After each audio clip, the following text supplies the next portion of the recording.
Buenas noches, bienvenidas y bienvenidos a esta primera edición de Mirá Montevideo Especial.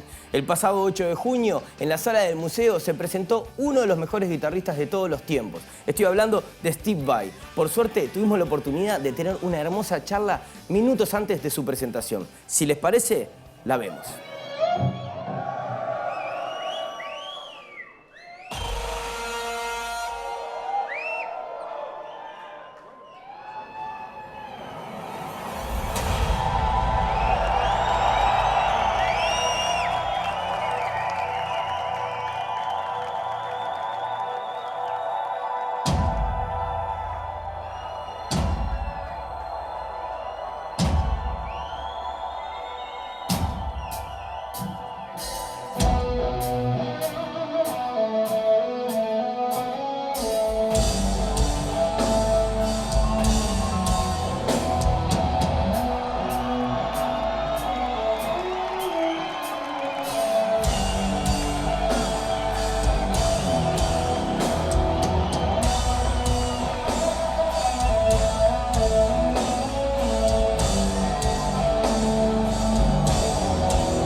Steve, te quería preguntar si recordás la primera epifanía con la guitarra, tocando y decir, aquí hay algo más para hacer.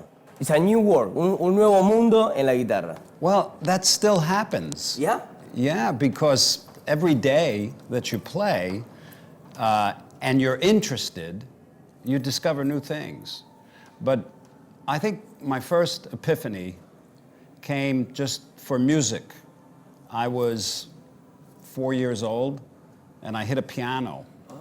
And I was like, oh, I see. And then when I was 6 or 7, I saw a kid who was 9 playing the guitar. And that was big. That was big. I was like, okay, I want that. And our little Italian virtuoso, Steve Vai on guitar. All right, you ready?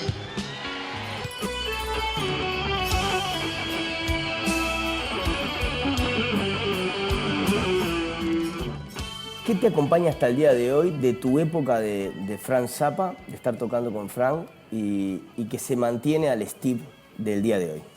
Every day I remember things about what I learned with Frank.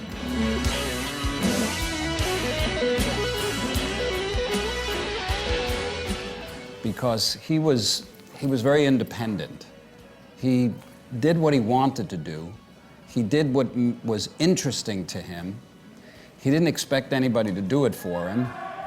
And he didn't make any excuses, you know? Yeah. So I learned very young, because I was 18 when I started working with Frank, and then 20 when I started touring with him, and I watched him very carefully. And besides learning about the business, how to work with other people, how to go into equipment and music very deeply, I just remember Frank just did what he wanted. So I thought, well, I'm just going to do what I want, you know, so that was big.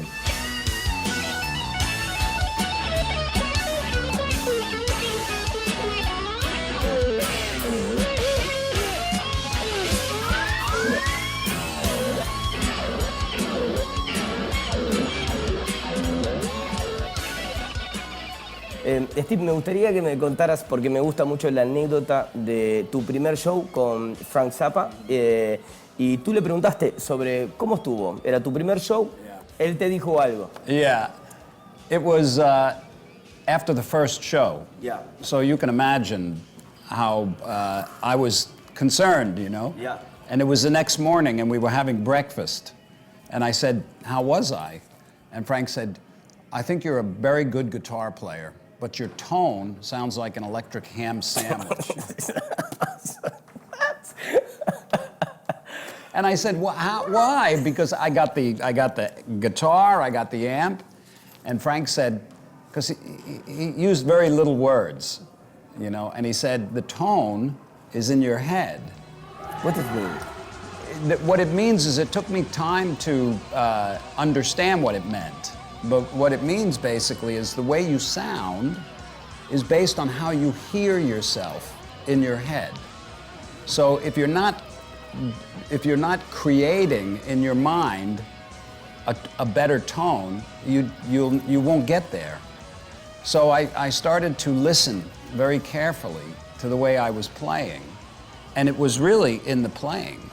And I could play fast, I could play very complicated things, but it didn't have like the touch, you know? I was so young. And I immediately started to focus on that, and I started moving and changing, and everything changed. Wow. Thanks to Frank.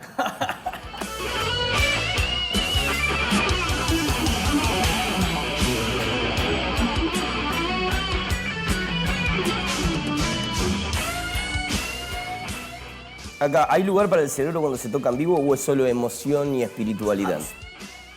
Well, it's changed through the years, you know, what I focus on. And the best thing to focus on for me is nothing. You just have to become open, you know. Thoughts can be distracting, you know, if you're thinking about unnecessary thoughts. Okay. You know, like, what do they think of me? Or, boy, this doesn't sound very good. Or, I'm not doing well. Or, boy, I'm great. You know, all these are mental distractions. So It's really difficult, no? yeah, it's a meditation. It's a practice. And the practice is to, you connect yourself. So there's no thought. There's only presence. You know, you become present, and everything flows through you beautifully.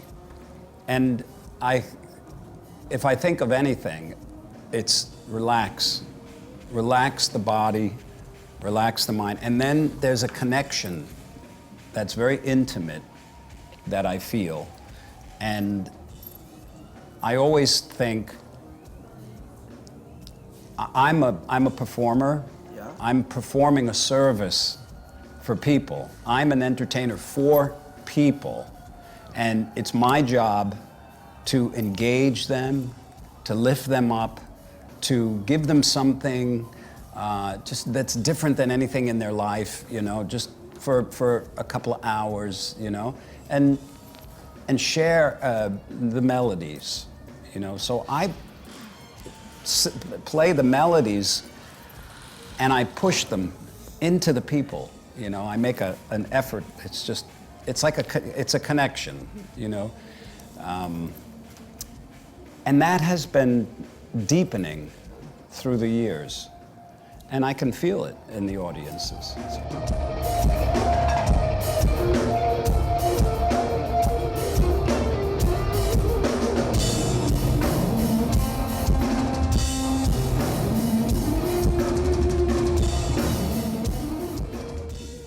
You have a ritual before and after of a show? Well, I have a very conventional kind of ritual. You know, I warm up. We have a whole day. You know, I do a little press. Yeah. Then I meet the fans for the Evo package. And then I do sound check. Yeah. And then I warm up. I get dressed. My ritual is when I'm preparing for a show, I become very present. Okay. Meaning, if I'm putting my pants on, I'm giving my full attention. I feel it, I see it, I put my boots, whatever it is, and it's very enjoyable. You know, it's just simple and it's enjoyable. And then we get together as a band and we do a huddle, and We support each other. And then before I go on stage, I completely center myself. You know, I just relax and I imagine my notes going into the heart of every person out there. I see it. I create a picture.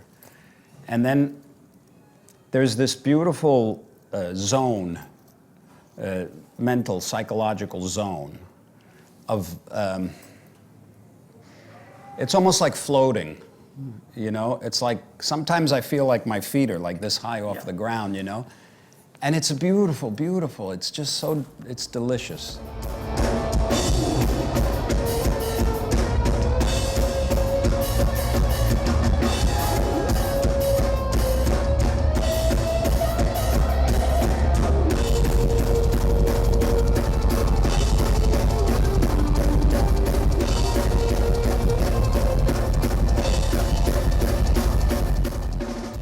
Traer un artista de la talla de Steve Vai no es una cosa que sucede así nomás.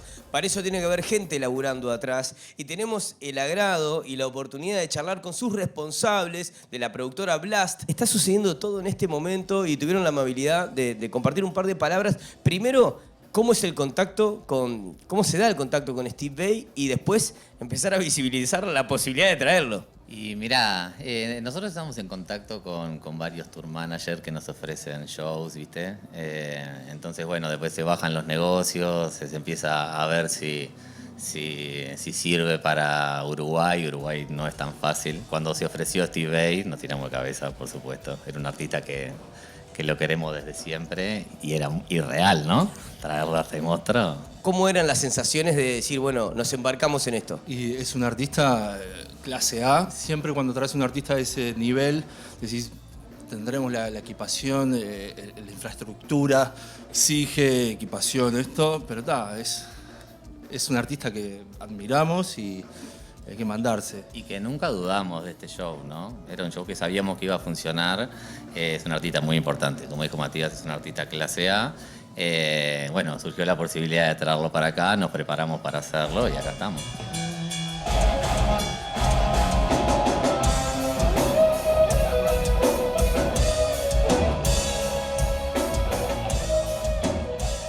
Ponen las entradas en venta. ¿Qué sucedió? Una locura. Algo que no nos esperábamos. Fue horas y ya era la mitad de la sala llena. Y cuestión de semanas, pocas semanas, agotado. Algo increíble que no siempre pasa en este tipo de shows. Una locura. ¿Hace cuánto están con la productora, con Blast, en la vuelta? Nosotros venimos de Blast, de una sala de espectáculos que en pandemia tuvimos que cerrar. Y bueno, dijimos, seguimos haciendo shows. Y este es el primer show que estamos haciendo internacional a nivel Blast. Porque ya hemos hecho cosas bajo otro nombre. Hoy hablábamos fuera de cámara lo que es la frase esa de kill your idol, ¿viste? Vos admirás mucho a alguien, pero decís, pero si lo conozco y después nada que ver. ¿Cómo fue con el caso de Steve? Soñado. Nosotros tuvimos la suerte de conocer a varios artistas o trabajar con varios artistas en distintos momentos de nuestra vida. No lo esperábamos, no sé por qué no lo esperábamos, porque en general no es así. Este artista fue impresionante, un caballero, una cosa muy fuera de lo común. Tuvimos la suerte y la posibilidad de compartir muchos momentos con él. Ayer lo llevamos a cenar. Hoy estuvimos acá desde que llegó, desde que se hizo la nota, prueba de sonido y todo lo que pasó hoy antes del show. Y por suerte pudimos compartir un montón de cosas con él. Nos sorprendió muchísimo para bien. Nunca lo hubiéramos pensado. No porque hubiéramos pensado que él no era amable, bueno, generoso, lo que sea, sino que nos sorprendió mucho. No estamos acostumbrados a ver artistas así. No es lo común que hayan artistas así. Yo creo que se reduce todo en los detalles. Es un artista desde que llegó al aeropuerto hasta ahora que está tocando. Está en todo, vos. Una locura, una locura. O sea, te podría contar 1000 anécdotas que pasaron en 4 o 5 horas.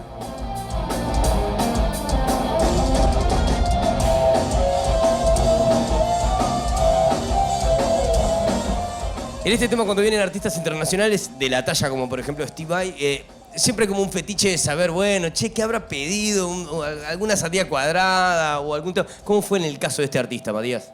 Si bien ellos tienen un rider que especifican cada comida, no era nada grandioso, pero se amoldaron mucho a los ofrecimientos que les dimos. Fuimos a cenar a Tepache, bar de nuestro amigo, y se amoldaron a las comidas y de 60 y pico de ciudades, todos nos era el común diciendo 60 y pico de ciudades y es la mejor noche donde estamos comiendo en Uruguay, la mejor comida de muchas ciudades. Divino. ¿Y Steve se pagó la vuelta?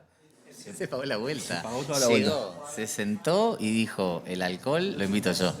Tremendo. Increíble. Bueno, chiquilines, felicitaciones por todo este laburo. Sé que gracias por estos minutos, sé que están en el medio del trabajo.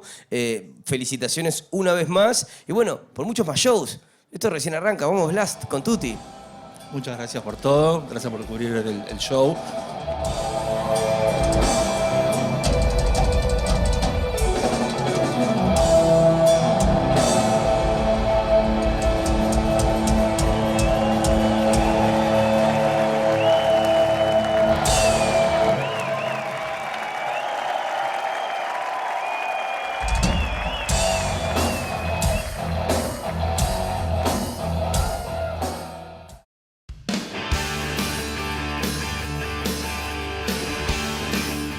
En este bloque vamos a conocer otras facetas de Steve.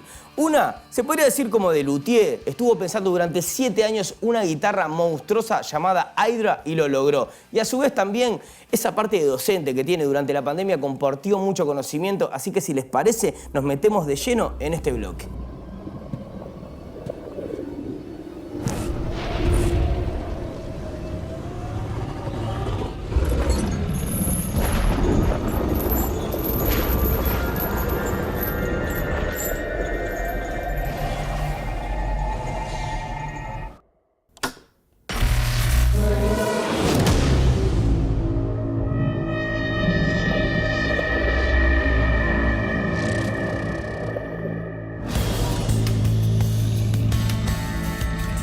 Se puede elevar aún con Hydra, tocando Hydra, que debe ser bastante pesada. It took 2 tours. The first tour we did, I didn't have the Hydra because my shoulder couldn't do it. I had shoulder surgery. But then we did the American tour, and I brought the Hydra out, and it's like and then it got, it flowed, and then eventually on the last tour, I was floating. I started to float, and on this tour, I'm ready. Yeah, it's good.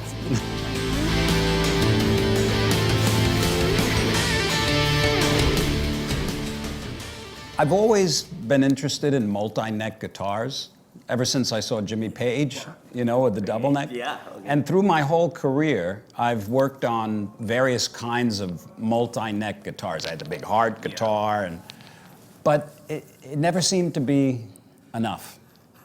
I wanted more because that's built into us, right? More is better. The universe designed us to always want more. And one day, just the inspiration came, It was just like a download, and it was all there.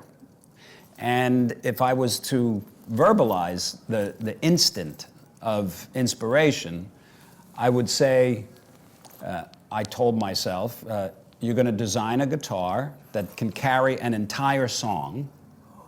So you need a bass neck, 7-string, 12-string, harp strings, all this stuff.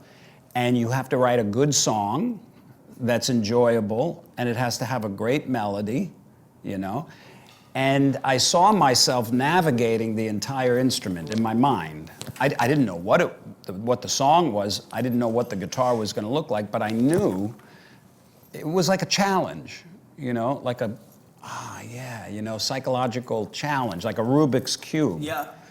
So I saw myself doing it, and I knew I could do it, because when you receive a download, it comes with the knowing you can do it. Okay. You just have to give the time. So it took 7 years. 7 years. From the time I had that inspiration to the time that the Hydra showed up at my house. There was a lot of, back and forth with Ibanez and changing the look and changing the necks and moving things. And finally, it arrived, and I just couldn't believe it. It was the wildest, weirdest looking guitar I had ever seen. Yeah. And then I thought, oh my God, I got to write a piece of music with this, And I put it on the stand, and for a year and a half it sat on the stand, and because I was too afraid to touch it, And then when I was working on In Violet, I carved out 6 weeks of 15-hour undisturbed days. Wow. And I sat behind it, and I just went very slowly, and I built the song, and I recorded it. And then I started to, then the record came out, and I would do interviews, and people say, oh, you played this song, Teeth of the Hydra, on the Hydra.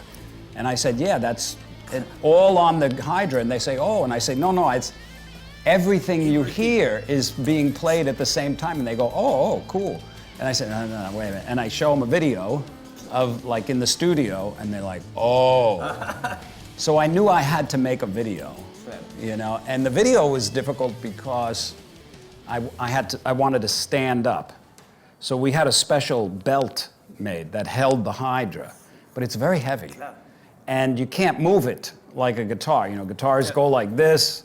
If you go like this, you're going down, So I spent weeks developing the stamina to play it perfectly standing up. And then I shot the video. And because I knew the real entertainment value was going to be in the video. And I watched the video, and I look at it sometimes and I think, who is that? How is that, how is that possible? And then I go, oh, I remember. I started very slow. Boom, boom, boom, boom.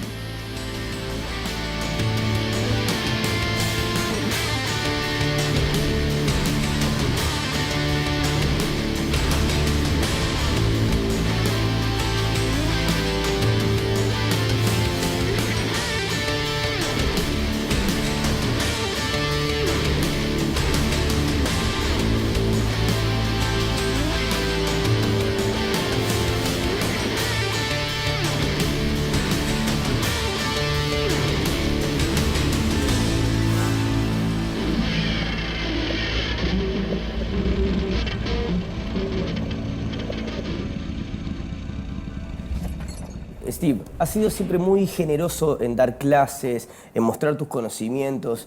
Me gustaría saber de dónde viene esa pasión por la docencia, por enseñar. Well, I always liked learning. I always had teachers, My first teacher was Joe Satriani, And I enjoyed teaching what I knew, because there's always people that pull you up, and you're always pulling somebody up. Wherever you are, it doesn't matter. You're being helped, and you're helping. So I always felt I was a good teacher. I could explain things in ways that I think guitar players and young musicians can understand. So I've also been touring for 43 years now, and I've learned a lot. I've been an independent musician.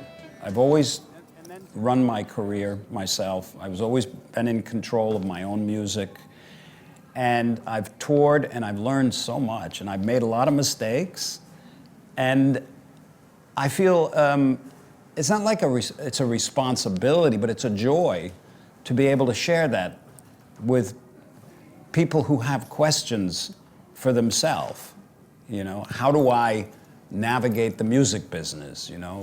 What's important here? So I enjoy doing that.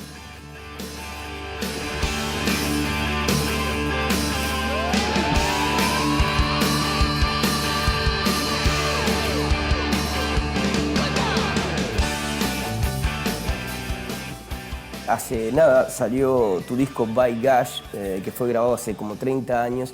Cuando volvés a esas cintas a escucharlo, ¿qué le pasa al Steve de ahora?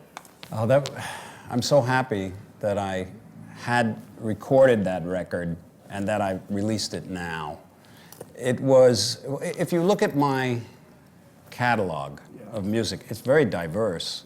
I mean, my first solo record, Flexible, compared to Passion and Warfare, compared to Alien Love Secrets, it's just three-piece, compared to Sound Theories, which is orchestra. I like diversity. Yeah. And I have rock and roll in my blood, you know? I have very high information music, compositional music, but I'm also a teenager of the 70s, you know? And I wanted to make that record. I always wanted to make it, and I did. And it was 31 years ago. And I recorded it in a few weeks, maybe, the most. And I wanted it to be really straight ahead. Just good songs. Rock like I loved in the 70s and 80s. No big long guitar solos to show everybody how great I am. I wanted good melody. I wanted people to feel, when they listened to it, empowered. I wanted them to feel good, uplifted, you know? Like the way we felt when we were riding our motorcycles, you know? And my friend, Johnny Gash Sombrado, I couldn't believe that he could sing the way he sang. You tried to sing first, no? Sorry? I tried to sing first because I didn't know he could sing. He didn't know he could sing. And it was, you know, when I sing, it was terrible. You know, I like my voice when I sing, but it's not a rock and roll voice, you know? It's not hard rock. And Johnny, holy mackerel, I couldn't believe it when he started singing. And we used to listen to it, and we were riding, and it was fantastic. But I was in the middle of recording Sex and Religion also. So I had to finish that, do that tour, and then I was gonna finish the Gash record, because I only had 8 songs. One of the songs I wrote with Nikki Sixx, New Generation, yeah. But unfortunately, Gash was killed in a motorcycle accident, and I was so distraught. I just took the whole record and I put it on the shelf, and I just moved on. It's another moment. Yeah, it's not right. So I'd listened to it through the years, and it always made me feel great, you know? And I just thought, one day I gotta release this. One day I gotta release this. And last year I said, I'm releasing it, that's it. And there it is.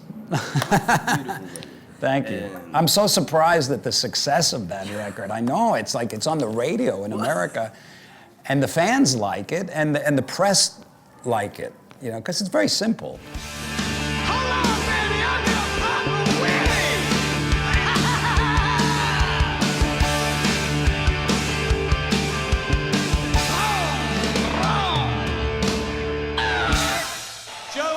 Is not leaving us at the moment.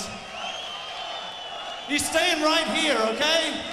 But to lead us in a piece of music which has never ever been done on a stage live before. Please welcome the genius, the master of the space age guitar, Mr. Steve Vai!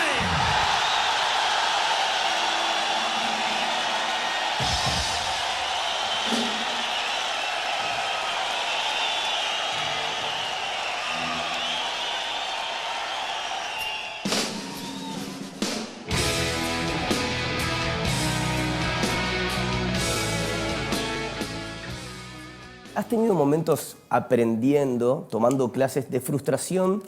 Seguramente que sí, pero ¿cómo lo has logrado superar? Well, the only real deep frustration I've felt is when I've gone after things that I instinctually didn't feel were really right. Okay. I would want something for another reason than the joy of my own creating. Maybe it was money, maybe it was something, you know? And they never worked, you know, none of them ever worked. And they were frustrating, but there was something about that frustration that was good, because my inner being didn't want them, you know? But when you are creative, and everybody is creative, everybody they're being creative. They have a unique creativity. And you know it because you get inspired for an idea. So we were talking about the Hydra, Yeah. right? So that was an inspiration that was built for me because it had my interests, it had my ability. So that's very fulfilling. Now, when you go to do it, there can be frustration, and there's never been a thought of quitting. There's only the thought of, darn, I don't have it yet. Do it again, do it again. But that's a tiny frustration. It doesn't matter. I go right past it. Right past it. It's a little frustration. It's like this, because you see the big picture. And that is so, it has a pull. It says, come to me. You know what it needs to be. And you work, and it's like, oh, okay. And then it's like, yeah, okay, got that. Okay, and then it's like, so that's the frustration. It's not real frustration,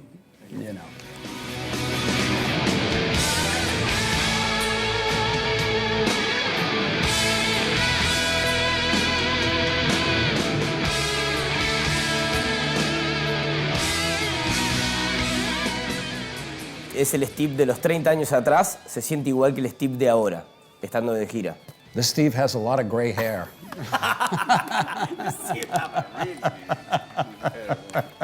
Gray hair.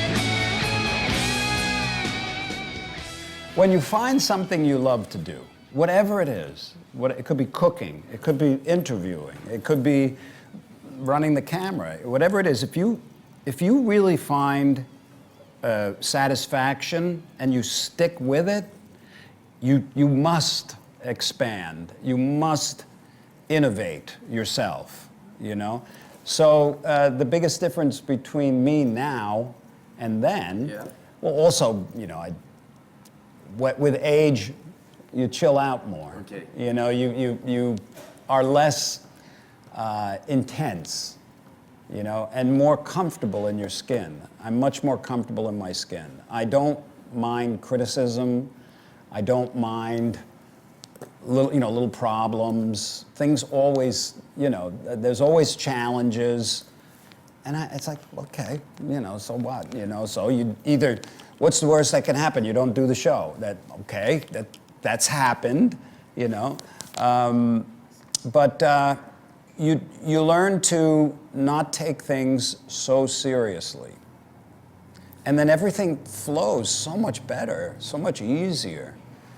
The Steve of today knows the preciousness of every moment much more than the Steve 30 years ago.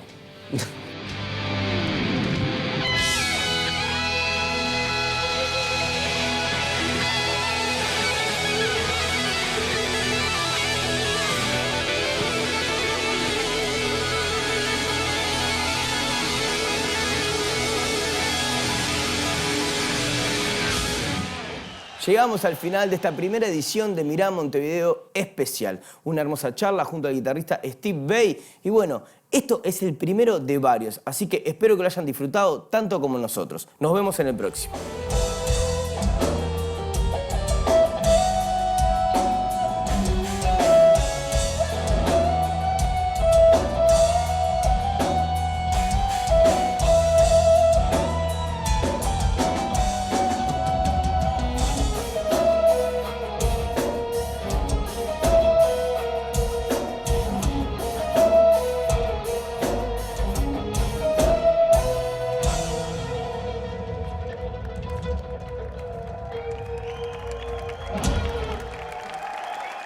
I have a present for you, sir. This is from a Uruguayan musician, un músico uruguayo, Rada, que para mí, en forma personal, es de lo más representativo, si no lo más representativo de la música uruguaya.